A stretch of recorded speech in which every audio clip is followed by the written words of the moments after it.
Pemirsa Dinas Pertanian Ketahanan Pangan dan Perikanan PKP Kabupaten Bangli akan nerima pengarsan untuk ngewentenin layanan vaksinasi asu saking desa.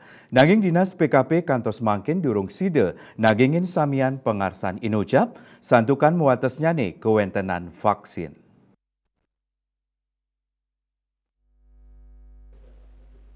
Kepala Dinas PKP Kabupaten Bangli Iwayan Sarmo Mausang mai pekatan sarang pengelima kasus ringgalah ungkuran akeh desa sane ngajuang permohonan layanan vaksinasi rabies nanging kantos mangkin pai ketandane durung sida ngicenin vaksinasi anutin galah santukan kuendanan vaksin mewates ring sejroning nagingin pembuat vaksin rabies pai ketandane sampun memperkanti sarang pemerintah Provinsi Bali roh mangkin Pemprov Bali kantun utsayang indik kewentenan vaksin rabies. Salami puniki Dinas PKP Bangli wantah ngandelang vaksin rabies saking Pemprov Bali.